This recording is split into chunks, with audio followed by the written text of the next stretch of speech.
जंगल में लाडो चिड़िया और उसकी बहन रानो चिड़िया वो दोनों आपस में रहा करती थी। उनके सामने ही कालू और गोरी मियाँ बीवी रहा करते थे। अरे लाडो चिड़िया, तुम्हें पता चला कि अगले हफ्ते से मानसून का मौसम शुरू होने वाला है। फिर बहुत तेज बारिशें होंगी। अब सब पक्षियों का अपना घर बनाना होगा। अरे रानो चिड़िया, मुझे पता चल चुका है कि अगले हफ्ते से मानसून की बारिशें शुरू होने वाली हैं। अब ये हमारी जिम्मेदारी बनती है कि अब हम सब पक्षियों को बताएं। लाडो चिड़िया, तुम सबसे पहले ऐसा करो, कालू और गौरी कवि को ये बात बता कर आओ। अच्छा दीदी, आप जाएं, मैं कालू और गौरी को बताकर आपके पास आ जाऊंगी। मानसून की बारिशों का पैगाम देने के लिए लाडो चिड़िया कालू कौवे के पास जाती है। कालू कौवे और गौरी कवि, तुम दोनों मेरी बात ध्यान से सुनो। अगले हफ्ते से मानसून की बारिशें शुरू होने वाली हैं। तुम दोनों ऐसा करो, मिलकर अपना पक्का घर बना लो। लाडो चिड़िया मानसून की बारिशों के मौसम के बारे में बताकर अपनी बहन रानो के पास जाती है। कालू जी, हमने पिछली बार भी घर नहीं बनाया था, इस बार हम घर बनाएंगे। अरे गौरी, अभी 2 दिन पड़े हुए हैं, उसके बाद जाकर कहीं पीर को बारिश होगी, और वो भी पता नहीं होती है कि नहीं। मुझे तो लग रहा है ये झूठ बोल रही है। कबूतर मेहनत करने लगा होता है, उसको बारिशों के मौसम के बारे में पता चल जाता है और वो अपना घर बना रहा था कि तभी वहाँ लाडो और रानो घूमते हुए आ जाती हैं। अरे वाह वाह कबूतर, तुम्हें भी बारिशों के बारे में पता चल गया जो घर बनाने लगे हो।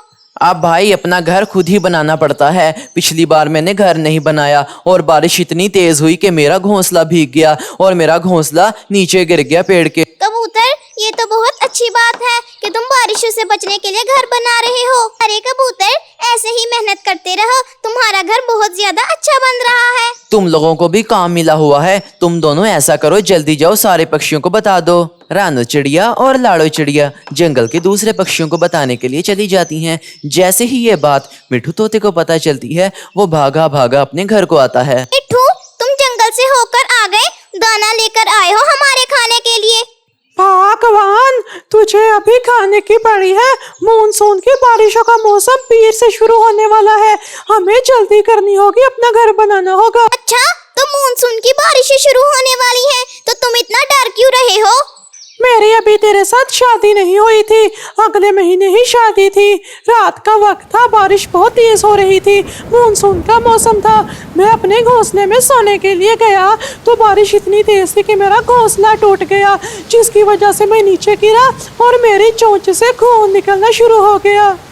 अरे मिठू, तुम्हारे साथ तो बहुत ज्यादा बुरा हुआ कि तुम्हारी चोंच से खून निकलना शुरू हो गया। तुमने मुझे पहले क्यों नहीं बताया? तो ऐसा कर, तो यही बैठ, मैं अभी लकड़ियाँ वगैरह लेकर आता हूँ अपना नया घर बनाने के लिए, ठीक है ना? इसके बाद मिठू तोता लकड़ियां ढूंढने के लिए जंगल में निकल जाता है। वो जंगल में घूमते घूमते चील के पास पहुंच जाता है। चील ने भी अपना नया घर बना लिया था। अरे चील, वाह, क्या घर बनाया है तुमने, ये तो बहुत शानदार है। पूरे जंगल में मैंने अब तक सबसे खूबसूरत घर तुम्हारा ही देखा है। ये घर जंगल में सबसे ज्यादा खूबसूरत है क्योंकि ये मैंने बनाया है।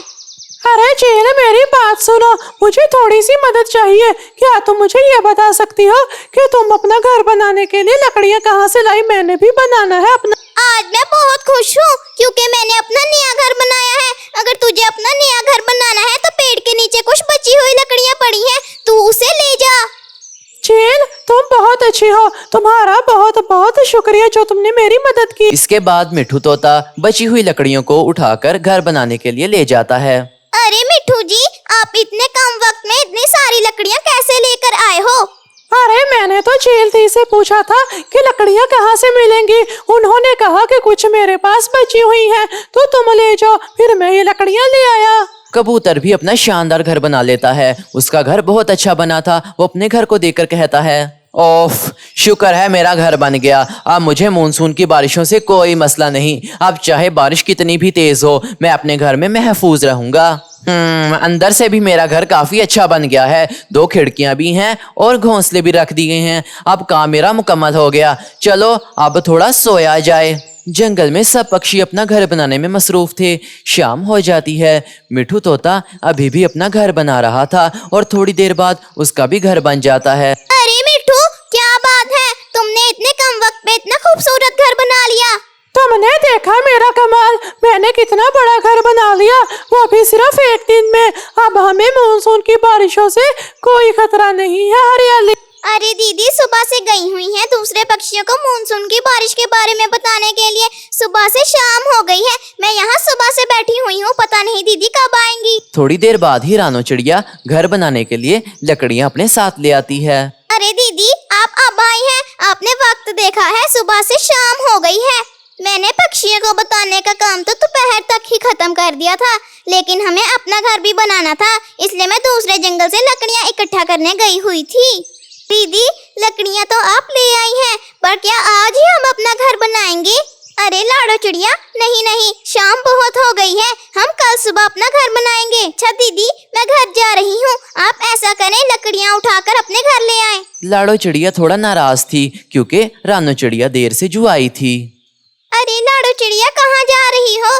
लकड़ियाँ उठाने में मेरी मदद तो कर दो।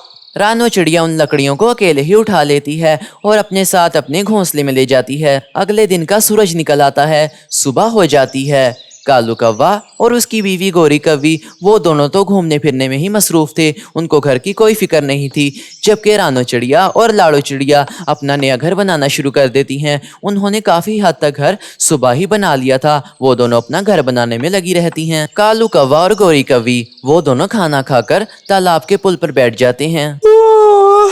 आज तो बहुत खाना खा लिया, मेरा तो पेट भर गया है गोरी। आज तो मुझे मजा आ गया, आज का दिन बहुत ज्यादा अच्छा था।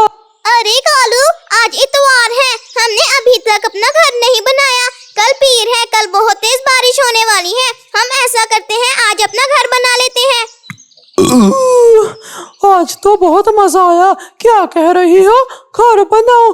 ओ ये सब अफवाह है, कोई बारिश नहीं आने वाली कल। इसके बाद कालू कौवा गोरी कौवी को वहीं छोड़ देता है और खुद घर चला जाता है। रानो चिड़िया और लाडो चिड़िया भी अपना घर बना लेती हैं। वो दोनों बहनें मिलकर बहुत मेहनत करती हैं और अपना घर बना लेती हैं। अब वो दोनों अपने घर में बिल्कुल महफूज थीं। अगले दिन बहुत भयानक बारिश होती है। सब जंगल के पक्षी अपने अपने घरों में थे, लेकिन कुछ पक्षी जिन्होंने अपना घर नहीं बनाया था, जैसे कालू और गोरी, वो बाहर थे। अरे कालू, मैंने तुम्हें कहा भी था कि कल बहुत तेज बारिश होने वाली है, फिर भी तुमने मेरी बात नहीं सुनी, और देखो अब हमारा घोंसला भी भीग गया है। ये नहीं हो सकता कि अब हमें पूरा दिन और रात इस भीगे घोंसले में और इस बारिश में गुजारनी पड़ेगी।